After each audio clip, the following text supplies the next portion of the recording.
so much for joining us. We had 30 registrants tonight, so we're really excited to have you listen in on the Topsham Energy Committee's webinar tonight on beneficial electrification. I'm Yvette Meunier, she, her pronouns. I am the chair of the committee, and I will also be joined by Nick Watley, the vice chair, Victor Langella, he's a committee member as well, Lily McVetti, who is an Efficiency Maine program assistant, and we've also got Andy Meyer on the line for our Q&A session. Just a few housekeeping items. This is being recorded tonight.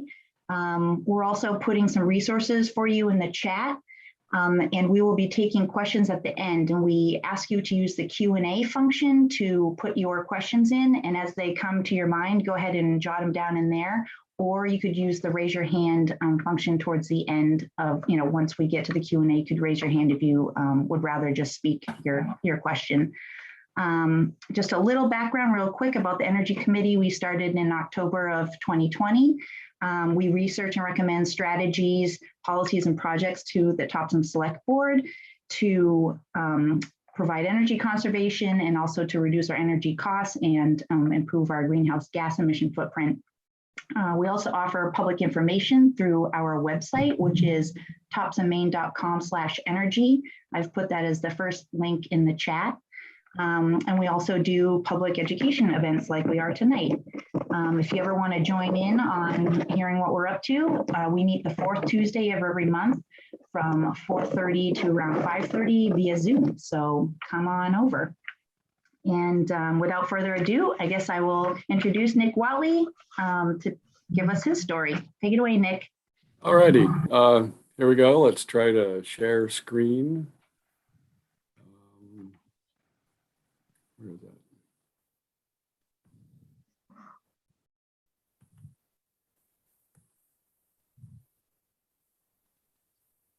All right. Okay, so my show here is going to be in two parts. The first part is about a house that I built with my son Ben and his partner over the last year and a half. We moved in June of 2021. And what we tried to do with this house is we're not trying to build a net zero house.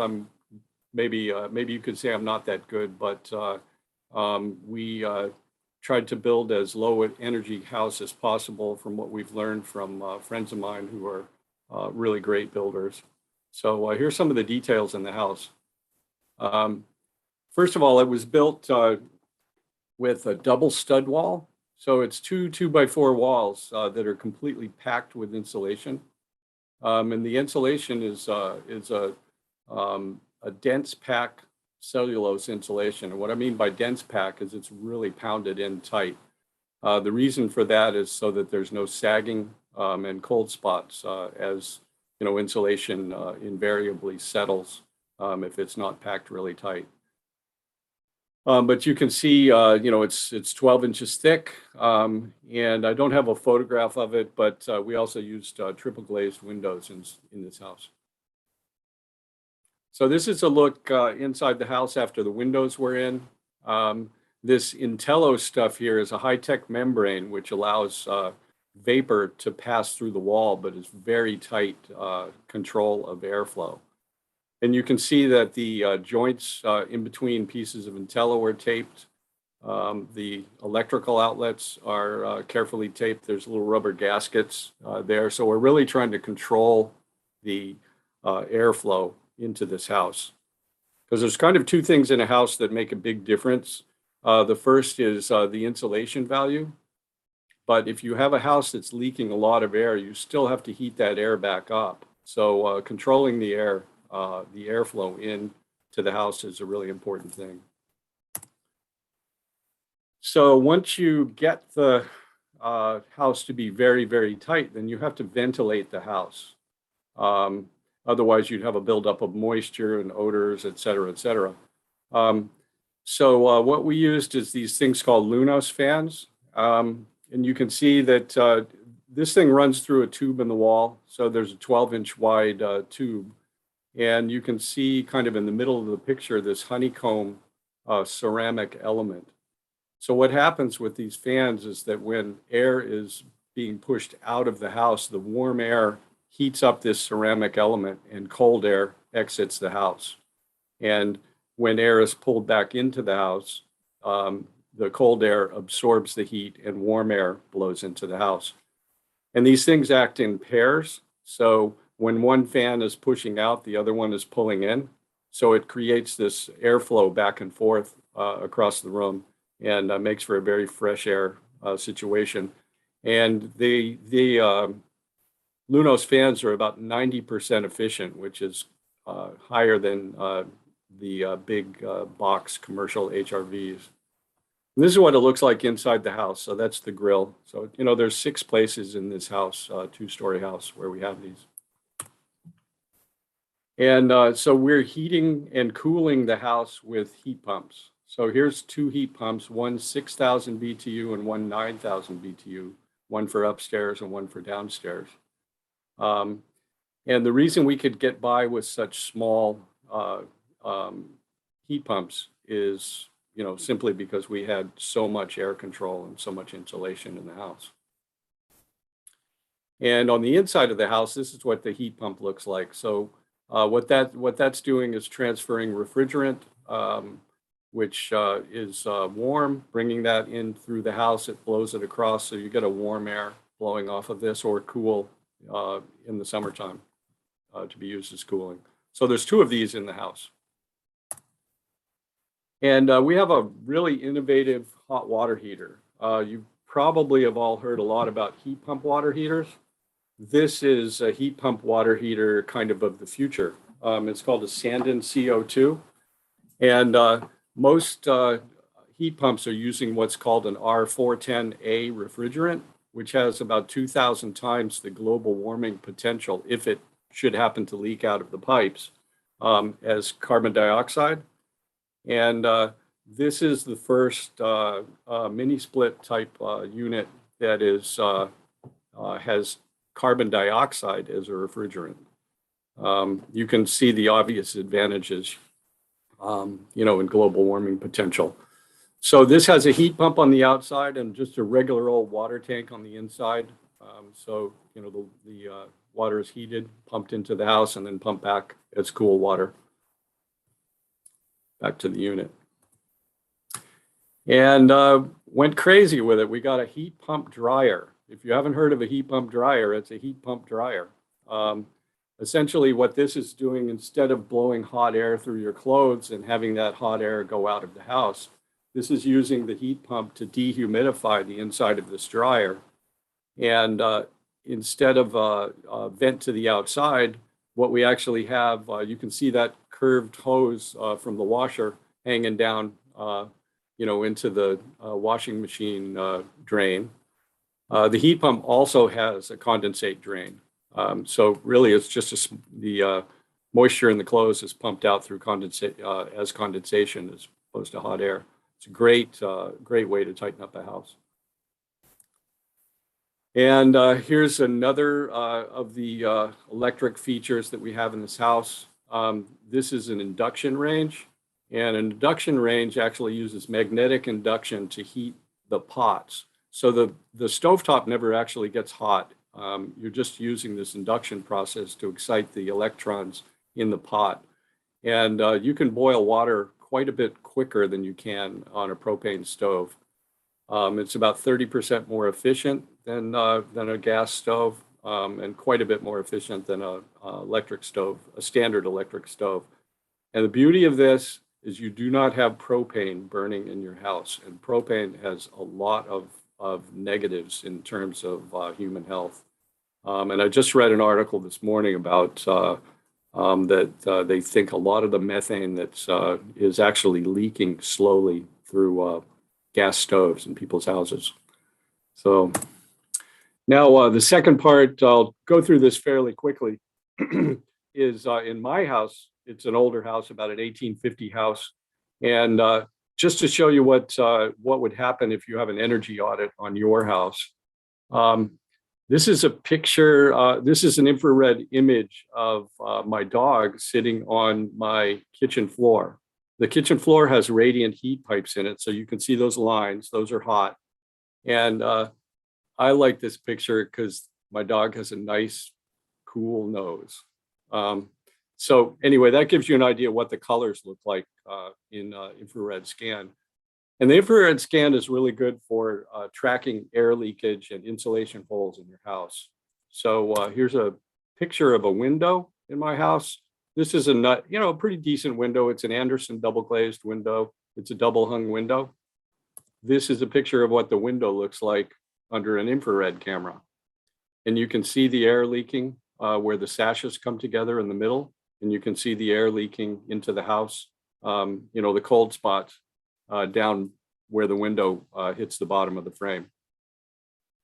And just another picture, here's my front door.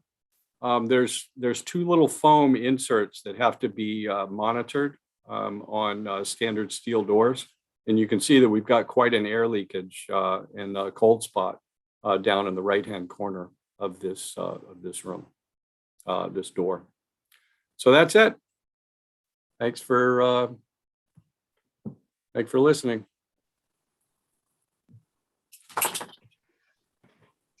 Thanks, Nick. That was really technical. Well, not too technical. It was just an awesome amount of detail. And I really appreciate you sharing with that story with everybody. So next up, we got Victor Langella to give us his story. Take it away. Hi there. Thanks for joining us. I have a little bit of a different story. My house is neither brand new nor really old. And we started the process of trying to get off of oil, basically, by getting an energy audit, trying to reduce our heat loss. And it came up with some of the typical things you'd find. We have a lot of glass. This is a pretty good picture of the representation of a lot of glass on the southeast side. It gives us a lot of solar gain, but there's a lot of heat loss at night. So we did pretty much everything we could to reduce the loss, to seal up the house this way. Including something that the audit didn't even find, which I discovered from a frozen pipe later on. The second step was actually our domestic hot water was being heated by the oil burner. And so we're doing a solar install, and I decided to include solar hot water. Solar hot water heat pumps, heat pump water heaters were brand new at the time, and actually these solar tubes actually capture more than 30% of the incident solar energy, whereas PV panels, even the best ones today, are about 18%. So I'm getting a lot of capture of energy from those. And those tubes are pretty much all we need to keep our domestic hot water hot through most of the year. And actually, it works much better than the old boiler used to. So anyway, the next step was to get rid of the boiler itself or replace it with something that was more efficient and wasn't burning, hopefully wasn't burning fossil fuels. We looked at a number of different options, settled on geothermal because we unfortunately can't heat the house with as little energy as Nick has. We need a bit more. And so we'd need several large heat pumps, or we could go with a large geothermal system. And we went that way. Here's some of the reasons. Geothermal has a coefficient of performance, I think COP stands for. So for every unit of energy you put in, you get 3.5 to 4 units out. Whereas an air source heat pump in Maine, at least, is about 2.5 or so units of energy out on a yearly average or on a winter average. We don't have options for natural gas. Severe dust allergies are in the family, and so we would need any kind of forced air heating, including with heat pumps, would need some sort of HEPA filters. Either that or we'd be vacuuming every day. The other thing that happened was when we bought the house, we knew that there were a couple of serious problems with it. Carpets, there were white carpets everywhere. They weren't all white necessarily by the time we bought the house, but they were still there. The kitchen tiles were improperly installed and actually cracked in a number of places, and they weren't to our liking to begin with. So replacing all of that was going to happen sooner or later anyway. And the other thing that was happening was that every time they serviced the boiler, they told us that, well, this is getting old and it might need replacing. And the best estimates I got were about, it might last another 5 years. So the economics came down to, we got a bunch of quotes on various different options. The boiler quote here is kind of an average between a couple of different ones we got, and it varied quite a lot based on exactly how we duct the thing and all kinds of issues. So that's a kind of take that as a ballpark number. One of the options would be to have somebody do all the work, and so the forced air heating was an option, but they weren't willing to do all of the work. They were willing to put in the ductwork and everything, and I would have to, cover it up. And because the house is very open, there's really no hollow walls that we can actually put ductwork in to get to the second floor. Anyway, so that was an issue. Also the timing of this was occurred when heat pumps, the efficiency Maine, I'm sorry, the federal tax credit for heat pumps was ending in 2016. It was eventually renewed a couple of years later, but we didn't know that at the time. So we went ahead and did the geothermal. And we went with the radiant floors, mainly because for all the various reasons I just mentioned, it seemed like the best option. And how did that, the way I figured this, it was fairly expensive. I take the heat pump plus the floor, the materials for doing the flooring. You'll see I did the flooring myself eventually, minus the efficiency grant rebate and the federal credit, and then the eventual replacement of the boiler anyway. It came out to about $18,000 actual out of pocket, and then we're saving about we've been averaging about $1,500 a year in energy in costs in energy. And actually, the biggest advantage of this whole thing is that radiant heat is so much nicer than the baseboard heat we had. It was really always cold. It seemed like it was always cold at the house. And we had the temperature set at 64 because we were trying to not use too much oil, and it just felt really cold. We now have it at 65. We thought I would raise it more eventually, but it feels so much better. It feels really like, 68 or 70 most of the time. Anyway, so it was, figured the return is about 8% a year on the investment. That's not too bad. So here's a little bit about the details about the system. We went with a ground loop because of constraints and trying to get a drilling rig onto our property. We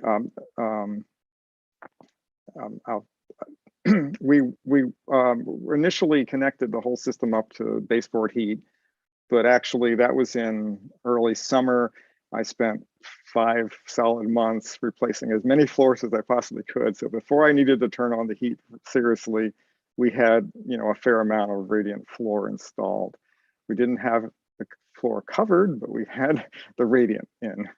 And the heat pump is not enough to cover the very coldest days, and it gets down to -10 or so.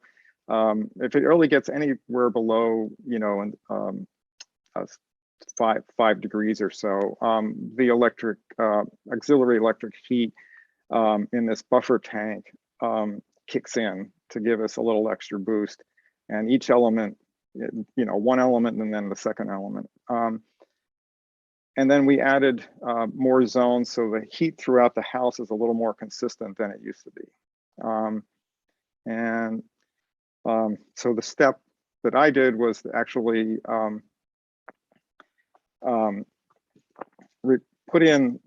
remove all the carpet and start putting in this radiant layer with these sleeper boards and the returns on the end and the extruded aluminum heat transfer plates.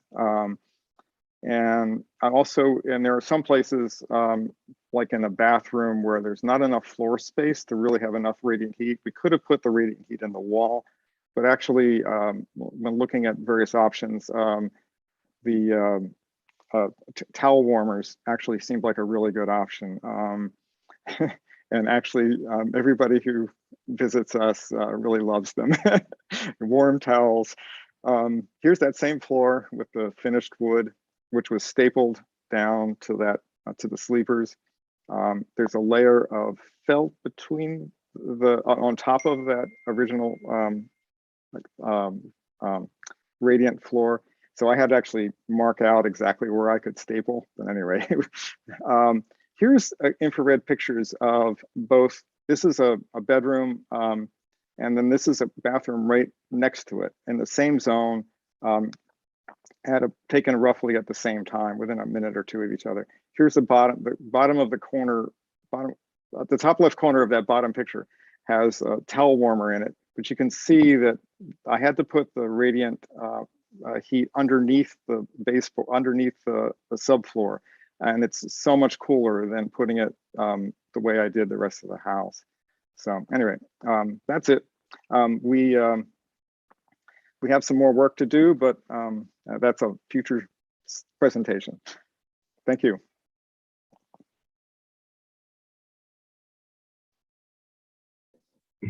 Victor, that was wonderful. You and Nick are so handy. I'm definitely not, I'm going to be the low-key homeowner story now. So let me share my screen. Let's see.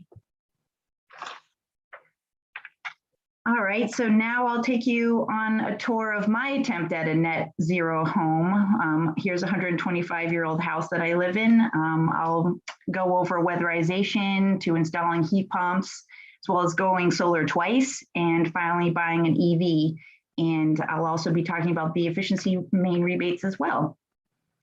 So we bought this house in September of 2014, and the first thing we did was to reach out to Efficiency Maine to get a game plan going on energy efficiency upgrades and, you know, just what we're going to do.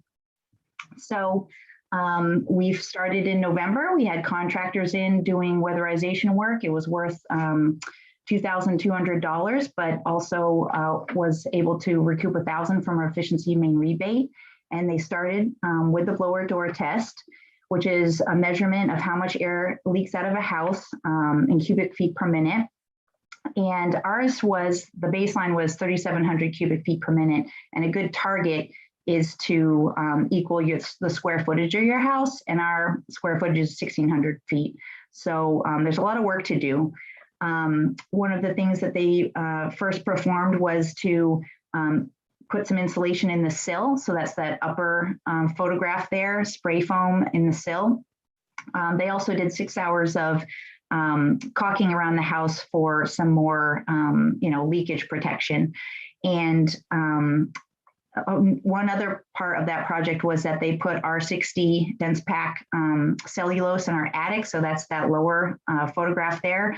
And that was also part of an Efficiency Maine rebate. And it was a very successful project because it reduced the leakage by 40%.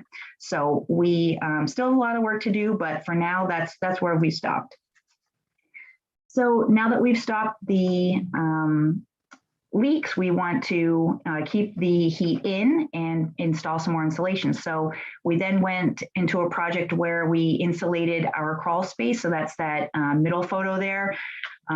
Really exciting to spend lots of money on a crawl space, but that is where our pipes are for our only full bathroom.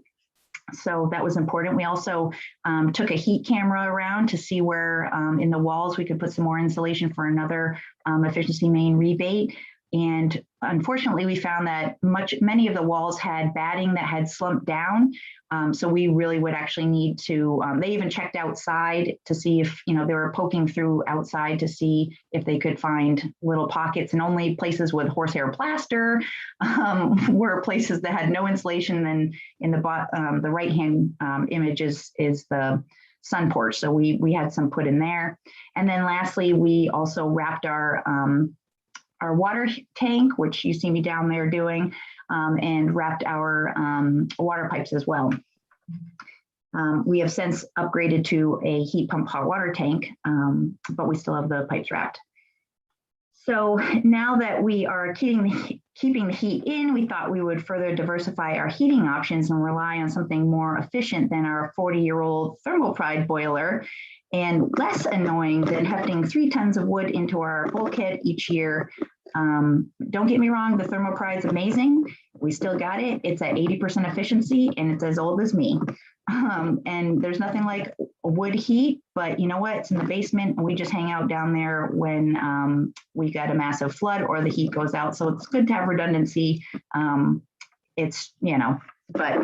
in the end, heat pumps were in our future, and there was a lot to learn about those. It turns out they also have an Efficiency Maine rebate. So Efficiency Maine has been real good to us.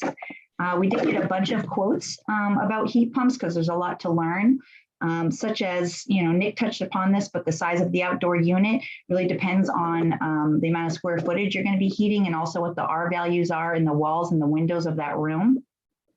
And for us with an old house, most rooms have 2 to 3 doorways in them. So we had to think about how we were going to throw heat from one room to another.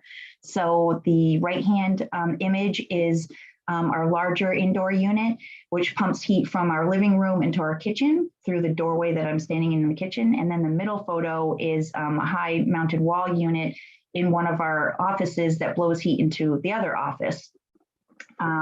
We also had to think about where to put the outdoor unit, as they can be loud, and they do prefer to be on gable ends to be from weather.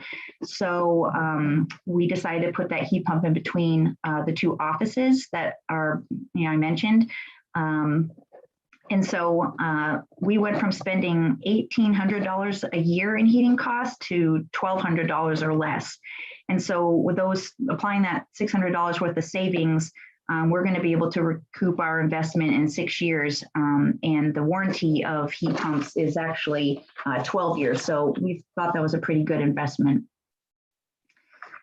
So now that we've done all those energy upgrades, we know how many kilowatt hours we're going to need to run our home without oil. So we set out on a journey to produce as much power as we could. Just wanted to mention there was a story today that's pretty timely about solar farms, and I actually had put a down deposit. It was on Maine Public, by the way. I had actually put a down deposit on the Idle Motor Court solar farm in Freeport, but then we changed our minds for a couple of reasons. One is that we really wanted to demonstrate the viability of solar in our neighborhood, so we chose to put it on our east-facing roof. And another reason we wanted to put it on our house, or another reason that it worked for our house, was that we were actually going to need to re-roof in the next 5 to 10 years. So it went along well with what we were up to with our home. Oh yeah, the other thing about putting solar on your own house is that you can bank the renewable energy credits, which the solar farm wasn't providing that. So I want to bank those credits, and I don't want to sell them on the market. So the cost of the array at the time was producing 80% of our needs, including our heat pump use.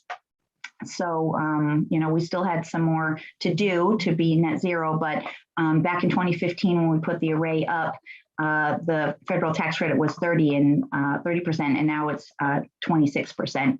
And I'll put in the chat a fun little 2-minute video, time-lapse video of the solar installation at our house. Then we can't stop there. Of course, we want an EV and we need more power. So we decided to put another 15 panels up on our south-facing roof. I know it's south-facing, but it was less than ideal because we've got a 20-degree pitch for those 10 panels and then a 45-degree pitch for those other 5. And yes, per square footage, they don't produce what the east-facing array does, but it's definitely nothing to sneeze at. And so the smaller inverter in the bottom left-hand corner is for that array, and then the original array is on the right. So in final preparation to getting an EV, we had to do some research on electric vehicle chargers. So, level 1 or level 2, level 1 being, your regular 120 volt outlet, which really is just a trickle charge, which would take that leaf there a whole 24 hours to charge, versus a level 2, which takes a 240 volt. We had to upgrade our electricity there for an 8-hour charge.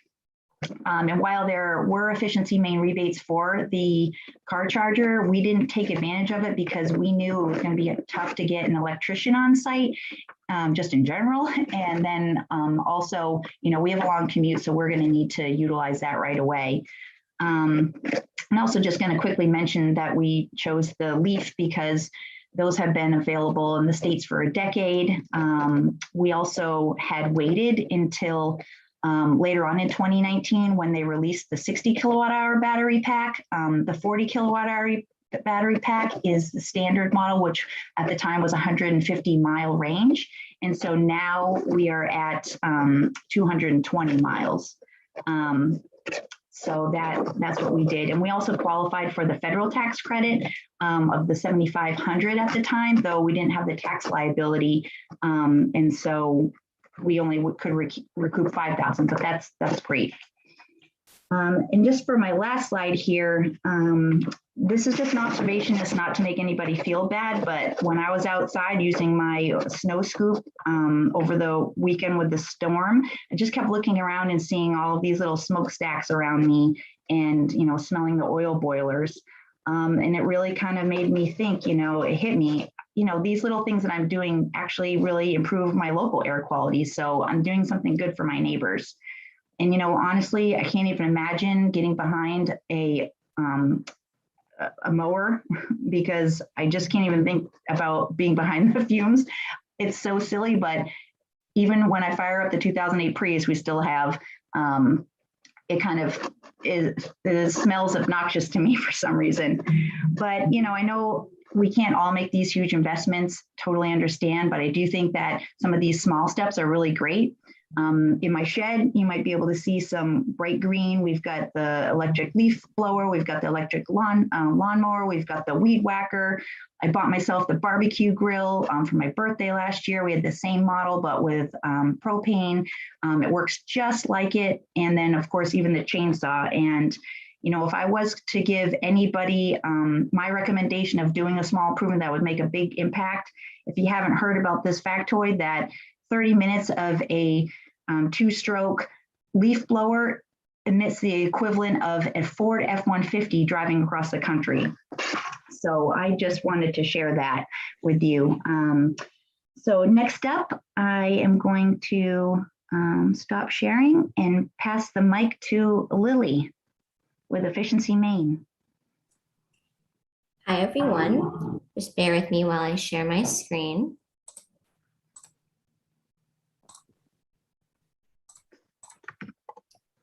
Is everyone able to see my screen? Yes. Yes. Wonderful. Thank you. Thanks to the Topsham Energy Committee for inviting my colleague, Andy, and me. Tonight, I will talk about Efficiency Maine and our residential offerings. Before getting started, I want to provide some background information on Efficiency Maine. Efficiency Maine runs the state's energy efficiency and renewable energy programs. We're known for our rebates, financing, and technical information. We also have an extensive database of independent vendors. We're funded by multiple sources. The primary ones are electric bills and the Regional Greenhouse Gas Initiative. Tonight, I will discuss 3 major topics that can help you on your electrification journeys. 1, incentives, 2, financing, and 3, tools. An easy step you can take is replacing old incandescent light bulbs with more efficient ones. At efficiencymaine.com, we have an LED best prices list. This list shows you where you can get LED bulbs for as low as 50 cents a light bulb. LEDs can pay for themselves in just about a month. Another great step you can take is weatherizing your home. If you have drafts or leaky windows, we have rebates that can help you make your home more comfortable. As you can see here by my pointer, you can receive up to $5,500 for air sealing and insulation. For those who are income qualified, you can receive up to $9,600 for air sealing and insulation. You don't need to remember these numbers. You just need to know that Efficiency Maine has rebates that can help you make your home more comfortable. We also have rebates for heat pumps, geothermal heat pumps, biomass boilers/furnaces. Again, as you can see here by my pointer, you can receive up to $1,200 for heat pumps. For those who are income qualified, you can receive double that, $2,400 for heat pumps. For geothermal heat pumps, you can receive up to $3,000. And for biomass boilers/furnaces, you can receive up to $6,000. Again, you don't need to memorize the numbers. You just need to know that Efficiency Maine has incentives. Last year, we rebated over 25,000 heat pumps. Heat pumps are great for not only heating your home, but also your domestic hot water. Tens of thousands of Mainers own heat pump water heaters. They're popular because they produce lots of hot water. They can save more than $3,500 over their 10-year life, and they help to dehumidify. Right now, you can head to Granite Group in Lewiston, and you can get one for only $479. In comparison, they cost $1,700 at Lowe's. For those who are interested in electric vehicles, we have incentives that can help you drive electric. For example, here by my pointer, you can see that you can receive up to $2,000 for an EV. Again, you don't need to remember these numbers. You just need to know that Efficiency Maine has incentives for EVs. I promised I would discuss 3 major topics: incentives, financing, and tools. I'm now going to shift to financing. Efficiency Maine offers home energy loans for rebate-eligible projects up to $15,000. For example, you could have a $10,000 project and it could cost as little as $106 a month. I'm now going to switch topics. I'm now going to talk about tax credits. In addition to Efficiency Maine's loans, there are federal tax credits for EVs, solar, geothermal, etc. An important note is that Efficiency Maine does not administer tax credits. We mostly do incentives in the form of rebate checks. Okay, I've covered incentives and financing. I'm now going to discuss the 3rd topic, tools. At efficiencymaine.com, you can find the Residential Registered Vendor Locator. It is a wonderful online tool that can help you find an independent, certified, and insured vendor in your area. You can select the service you're looking for example, insulation, heat pump water heaters, EVs, whatever you want. You can enter your zip code, for example, 04086, choose the distance and push search. The locator will automatically sort by the number of rebated projects that vendor has completed. Since there are over 700 vendors, we have a list of suggested questions that you can ask the vendors. To find the best fit, we recommend at least talking to 3. I'd like to emphasize how easy it is to use this locator tool by demonstrating how to use it. So just bear with me as I take us to efficiencymaine.com. So here at efficiencymaine.com, you can find the residential registered vendor locator. You can put in the service you're looking for. So for example, heat pumps. We'll enter the zip code 04086. We'll select the distance and we'll push search. And as you can see, we get some results. Number 1 is Royal River Heat Pumps. They're located in Freeport, and you have their phone number, their website, and information on how you can contact them. Again, this is a wonderful online tool that can help you take the next step. Another helpful tool is the Home Efficiency Calculator. Here is an example of a 2,000 square foot home that uses approximately 800 gallons of oil, spends $1,000 on electricity, and uses 1 quart of wood per year. The calculator shows that the home uses about 42% more energy than a typical weatherized home. So the higher the percentage, the greater the opportunity for energy efficiency. You can change these inputs to your home.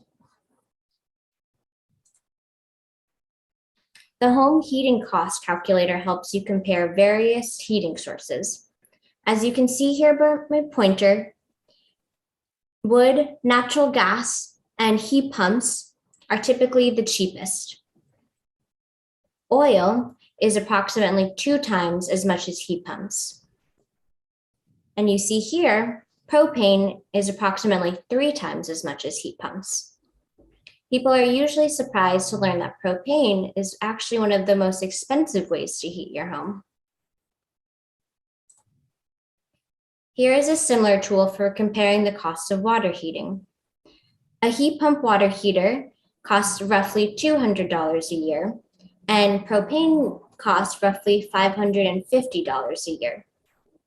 Again, people are surprised to learn that propane and electric are by far the most expensive ways to heat your domestic hot water. For those who haven't yet replaced incandescent light bulbs, you can use this calculator to see how much you can save by switching. In this example, I've entered 60-watt incandescent light bulb that runs 2 hours a day. The calculator shows here that by replacing this light bulb with an LED, you can save $5.82 a year. That means an LED light bulb can pay for itself in just over a month. At efficiencymaine.com, we have a webpage about installation. You can find information related to incentives, eligibility, case studies, and FAQs. We have a similar webpage dedicated to information about heat pumps. You can find things related to installation considerations, heat pump user tips, and testimonials. To get started, you can go to efficiencymaine.com, or you can call us at 866-376-2463. Thanks again for having us, and I'll pass the mic back. Thanks so much, Lily. There are just so many options out there. You've pretty much touched upon everything we mentioned and so much more. So we're now going to open up the session to Q&A with folks. So feel free to raise your hand if you would rather not type something in there, and we'll keep monitoring that. And let's go to the Q&A. So we've got a question for Nick. Nick, how do the prices for the heat pump water heater and heat pump dryer compare to the old-fashioned appliances? And by the way, we recently installed an induction stovetop, and I second what he said about that. Yeah, I love that thing. The heat pump dryer, we just bought one actually for our house too. It was about $1,100. So I think a typical dryer is probably more like 600. And I didn't compare the cost to run per year. I probably should have done that, but I'm quite confident that the heat pump dryer is using a lot less energy. So there should be a payback there, but it is quite a bit more expensive. And I noticed the question was also about the water heater. That water heater, it's pretty expensive. It was $3,500, but it's a pretty good size, like 118 gallon tank. So, but you do pay more for the split unit. So it's a slower payback for sure. But I have to admit, I just couldn't help myself with that carbon dioxide refrigerant thing. So I did it for other reasons than just the cost. Where did you buy those, by the way? I think you mentioned the dryer. The dryer and the induction range, we just got at Agrons. It's really not that it's not that exotic anymore. You just have to kind of know about it. I was going to say one thing though. We made a mistake when we built this new house. We've got 3 heat pumps in there, and we did not pay attention to the rules. And so we contacted Efficiency Maine after the after the period. We just didn't think about it, didn't really read read into the rules. So, you know, when you do this, yeah, I know, well, you know, cry over spilt milk. But you just want to pay attention to what the rules are, because, you know, obviously Efficiency Maine can't run a program based on, people forgetting to, put in for their rebates. They've got to have rules. So anyway, keep that in mind with with the programs. We love to pay rebates. I'm sorry that we missed a chance. That's all we do. Rebates. Yeah. And I was going to say we got the water heater, and a lot of the really kind of techie insulation and membrane things from a place called 475 Performance Building Supply. And if you want to learn anything about really low energy and sort of cutting edge building, they have a fabulous website, which just describes all of the techniques, and it's very, very helpful. But it's called 475 Performance Building Supply. Awesome. Let's see, we got another question here from Gail asking Victor, in what way is the hot water system better now than it was when you used the boiler to heat your water? Well, that's pretty easy. With the boiler, especially in the summer, since the boiler was kept warm but not really hot, the water would start out sort of tepid, and then eventually it would get hot, and then it would get cold, and then it would get hot.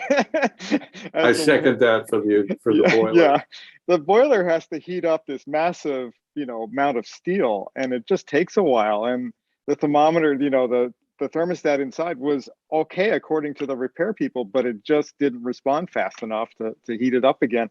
It was, you either kept to short showers or you learned the fact that the temperature was going to be constantly changing on you. So anyway, and we couldn't fill up a bathtub.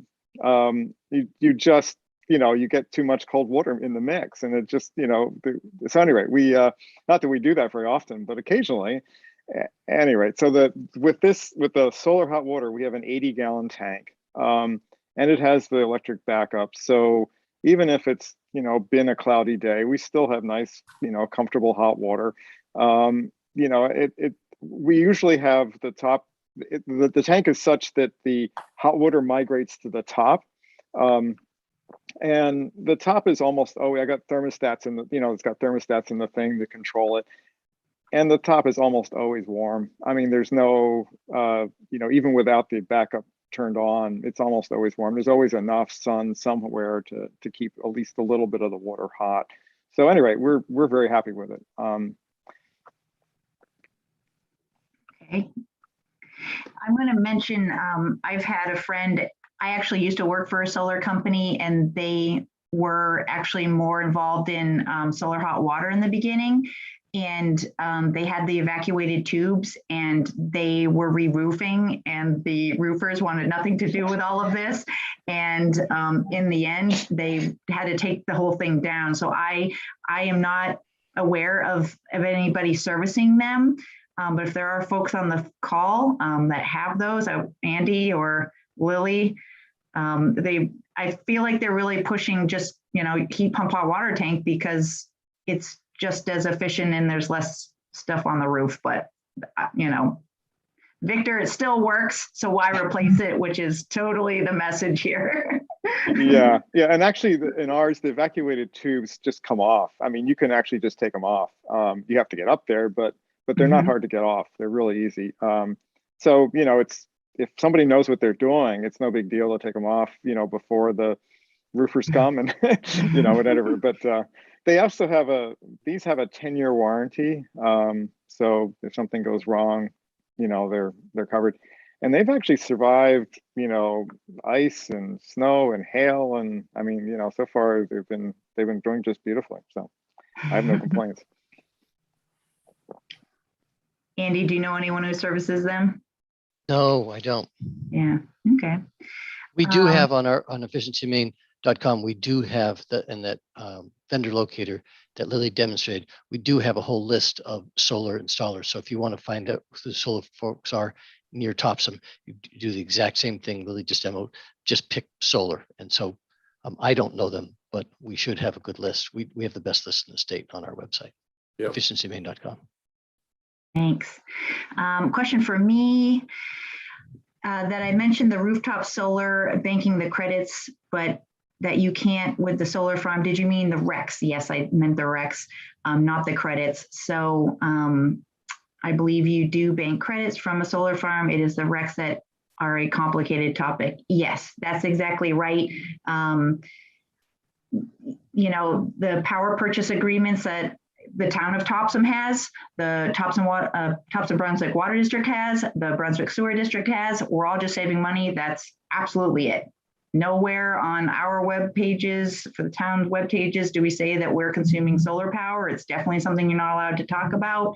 And this is something that I actually talked to the First Solar, the nonprofit that runs the one in, I think it's Weld. It was like the first solar farm, and this is like a thing I found out about that was happening in Vermont. They had really strict release statements about how you can't say you're consuming solar. And when I kind of reached out to them, because I was looking at this stuff, like I really was like, yeah, it's not optimal. I get it. It's east facing, maybe I'll be the last, that was when the solar farms were only 9 entities.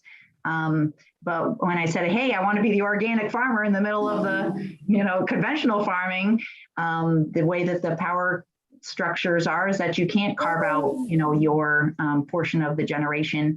And actually nowadays, the power purchase agreements are evolving so much. I'm definitely not on top of the latest and greatest, but the water district, because I'm a trustee on the water district, they were actually able, if they wanted to, they could buy back the renewable energy credits. So it looks like there are going to be some options for people, but it is one of those things to keep in mind. Do you just want to save a buck, or do you want to buy renewable energy credits? And what I want to also just mention real quick to give a shout out to Maine Green Power, actually buy renewable energy credits from Maine Green Power, which was through the Maine PUC. Actually also used to sell those, but I don't now, but I'm just saying it's like $8 a month. You can offset 500 kilowatt hours. And their portfolio for the energy that you are pushing on to the market is all Maine-based renewables. I don't know if they have a solar farm in their portfolio. I think they've had in the past. They've also had neat things like the tidal generator that they had with Maine. It's no longer, but they've got hydro, which actually is a higher standard with fish ladders that operate well and all of that kind of stuff. But biomass has been part of their portfolio. So solar being my number one source personally, I still buy those credits because there was 30 years more of my life that I've lived not doing anything about anything. So I'm gonna spend those extra dollars just to try and make up for some lost time. But I do encourage people to go to Maine Public and hear that story today. I've got a lot of questions coming at me from that. And we do plan on discussing solar options at an upcoming webinar. So stay tuned for that. Let's see here. We got another one. Is it advisable to insulate the basement ceiling?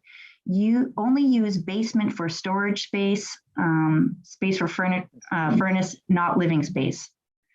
Advisable to insulate the basement ceiling? That's a great question.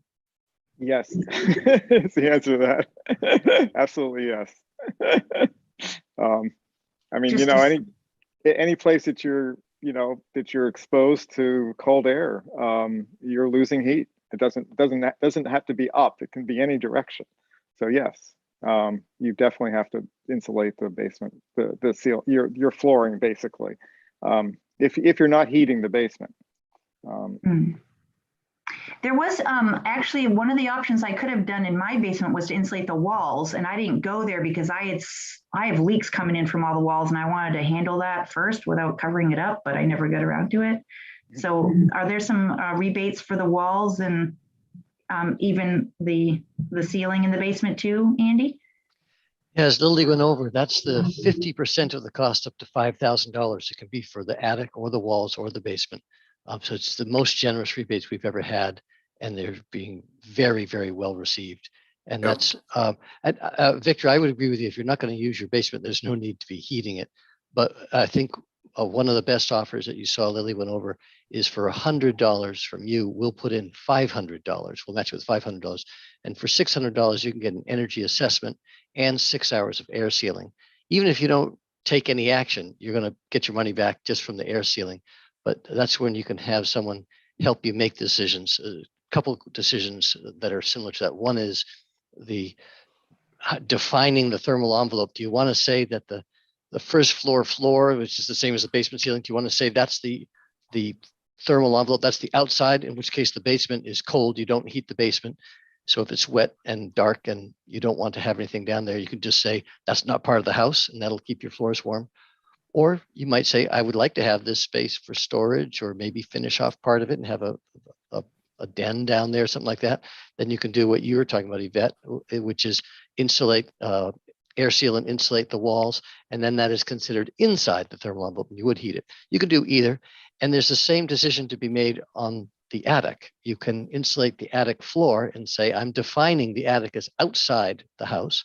Or you can insulate the roof deck itself and say that the attic space I'm defining is inside my thermal envelope, and I do want to heat it. And I don't know that there's really a right or wrong. It's really more of a what do you want to use it for. So those would be a couple similar decision points that an energy auditor could advise on. And that's, again, it's not a free lunch, but it's pretty close to it. You get a $600 energy assessment and 6 hours of air sealing for $100 of your money. So it's kind of a nice progression to use the tool, the home efficiency calculator that Lily showed on her website. You can do that with 2 minutes of typing and maybe 15, 20 minutes of digging through records to find out how much you spent on oil. And that'll give you a very, very crude, you got a lot of opportunity, or you're actually doing pretty well. There's probably not a lot of opportunity. You can find that out just in under a half hour. And then for $100, that costs you nothing. Then for $100, you can get a professional opinion. And then you can go from there. So there's lots of choices, but there's also a number of experts around who can help everyone make decisions. Oh, I'm sorry, and the energy assessors will have the tools. I love the pictures Nick had, and Victor as well. They will use a blower door, which can actually measure the quantity of the leaks in the house, not a guess. They'll know it. And then they'll use an infrared camera. They can guess what's in the wall, but I loved the pictures, and Nick mentioned you can actually see, these guys are highly skilled. They can look and see that wall right there. That is fiberglass bad insulation. They can tell, and they missed a couple spots there, and it's settled down over here. Do you have a bathroom above that wall? Yeah, they had a leak in the bathroom. I can show you. I can show you. They can see that it is like they're like radiologists. I can see that settled down for some reason right over there. So it's a great way. A lot of decisions. I don't know if there's a right or wrong, but if you get a professional in your home, it's pretty comforting to have an expert who can almost has X-ray vision, can say, yeah, this is you may feel cold next to this window, but this is not worth replacing. If you wonder why your feet are cold over here, because you have freezing air blasting right under that bay window. You have no insulation at all. Whatever it is, they see things, and it's a nice way to start. Great, thank you. Nick's got his hand up. Nick has his hand up. Yeah, go ahead, Nick. Sorry. Yeah, just briefly, I would really put in a plug for the effectiveness of air sealing. We've done no fewer than 3 rounds of energy upgrades in our house, and the first one was a whopper. You know, we spray foamed the basement and, you know, did all kinds of sort of big kind of great looking stuff. And we still had a lot of air leaks in the house. So a few years later, we got the energy auditor back there to pinpoint some of those leaks, and we, you know, did a bunch of air sealing. And, you know, it also found some other low-hanging fruit. And then we're thinking about doing that again because, you know, we want to save a little bit more. But each time that you do that, it's a little bit harder, but you need expert help, you know, to really pinpoint where those things are. But all that air coming into your house has to get heated up, you know, to keep your air temperature right. So you can have all the insulation in the world, but if you have a lot of air leakage in your house, it's not going to do any good at all. Nick, I've got some good news for you. I'm still tearing up thinking about the fact that we missed giving a rebate on your heat pumps. That's about it. If you got rebates for weatherization from us in the past, we had a lifetime limit of one shot. We've changed that, and it's now you can come back to the well, and the limit's gone up to $5,000. So you'd still be eligible for more rebates if you want to do more installation. So, yeah, because I actually did hit that lifetime limit. So the limits, so I called limits and bumped they said, up. Nope, you're over the limit. So give us a chance to give us another chance to give you a rebate. We'll try and make up for missing that heat pump rebate. Here's another question. This is a good one. Where would you suggest to start to build a new home that's energy efficient? Any contractors that specialize in energy efficiency that you know? Nick, who is the guy over in Bodenham, Evergreen? Yeah, I mean, Emerald Builders is a guy that I know, Reggie LaBelle. He is, well, he has some of the tightest blower door tests of anybody. He's kind of legendary about that. He's actually kind of advised me through a lot of things. But I did put something on the chat. And if you really want to learn a lot about this kind of building, there's a group down in Portland called Pretty Good House. And they've got a book and a whole bunch of stuff on their website. And the notion is that you don't have to build a net zero house to have a pretty darn good house. So they're trying to find the most cost-effective ways to get close to net zero without just going crazy and having to, you know, triple the cost of the house. But there are a lot of good builders, and they're kind of, you know, they're all catching up with each other.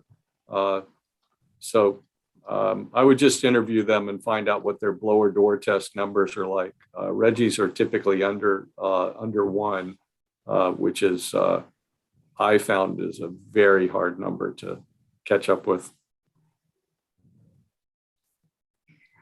Yvette, there's another question for you, Yvette, in the chat. Yes. Susan would like to hear more about timing of your decision to put solar panels on the re-roofing cycle. Yeah, so, you know, it's advisable if your roof is 10 years or less of a life. So they're usually like 20 to 30 years, 25, 30 years of, of life. Where the panels are going to go will actually extend the life of the panels will extend the life of the shingles. I didn't have the money. I was a new homeowner. I kept doing the heat pumps and all these things, had to re-roof. I would have loved to have gone with a metal roof, standing seam, no penetrations. I've never had anything leak, so it's not a problem. But yeah, we could have waited a few more years, maybe even up to 10. Like I've seen some really ugly looking roofs out there, but they're not leaking. But the cost of doing a roof for our house was like $10,000, I think. And we didn't want to miss out on the tax credit. So, I mean, what are you going to do? You gotta determine what's right for you. But, that's kind of where some of this is at. I mean, certainly some of these solar farms are going to help folks that aren't really in that position. But for me, I was like, yeah, it's a good idea. And certainly if you get a quote, and I please, anybody on the line who's even thinking about solar, get a couple of quotes. I mean, there's nothing better than having numbers in your hand to actually find out if this makes any sense. They'll even tell you if your roof is even reasonable to put it on. They're gonna have options for you. And who knows, maybe one of these days we'll actually have, the Tesla roofs and then you don't shingle over anything. It's just all of them, who knows? But that's my comment for that. Victor, thanks for that. Yvette, I just put a comment in the chat that there's a Maine magazine called Green and Healthy Maine Homes magazine.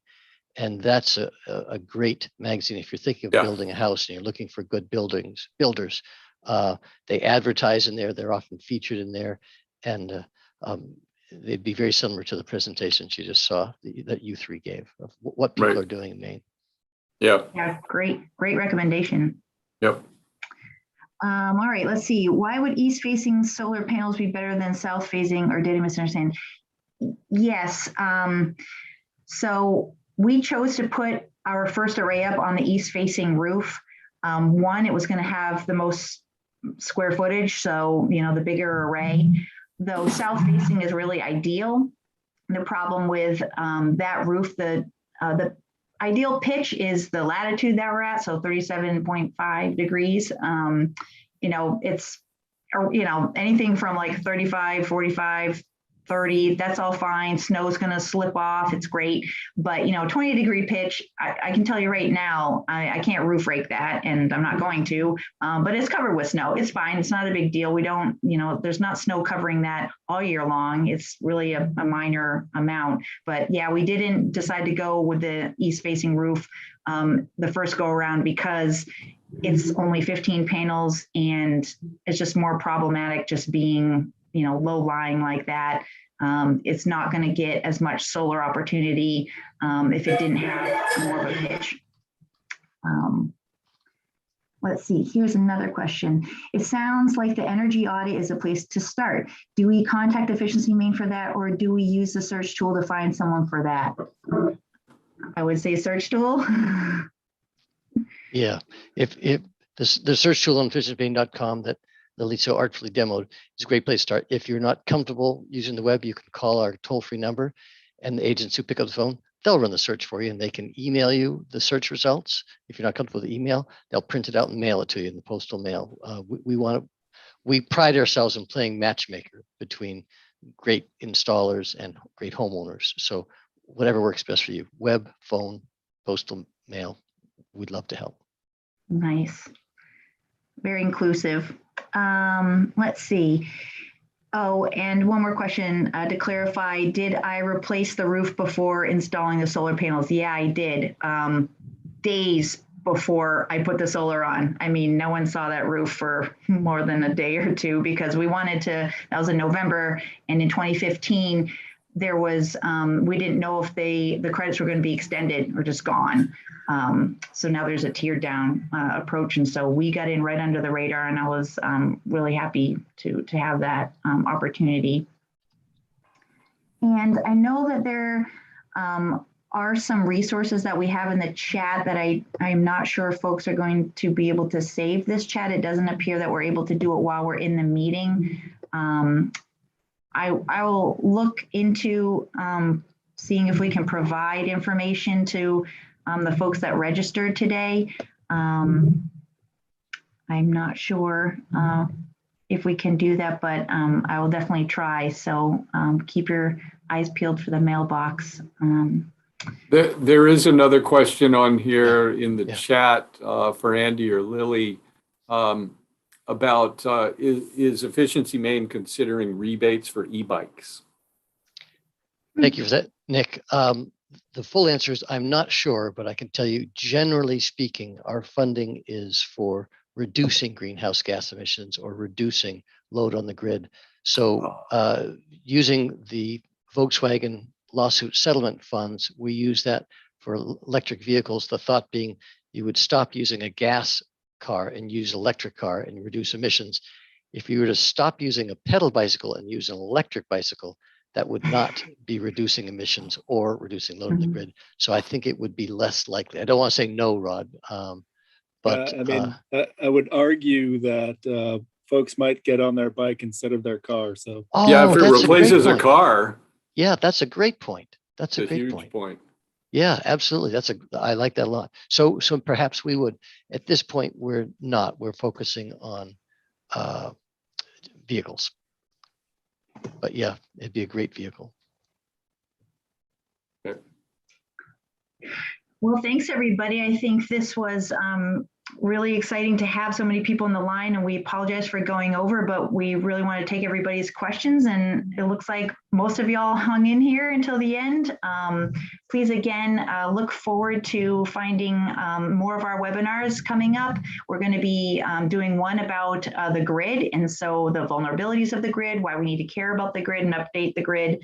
And there's going to be some talk about Pine Tree Energy, Nick. Sorry, Seth Berry. No. What is it called? Our Power? I don't know. Yeah. Anyhow, it's Pine Tree Power. Yeah, Pine Tree Name Power. of the. Thank you. And then also we will be having one about solar options. So we're going to go over everything from the pros and cons of putting it on your roof to a solar farm to a subscription solar farm. So solar farms, you can have ownership of the panels, which is what I was looking into back when.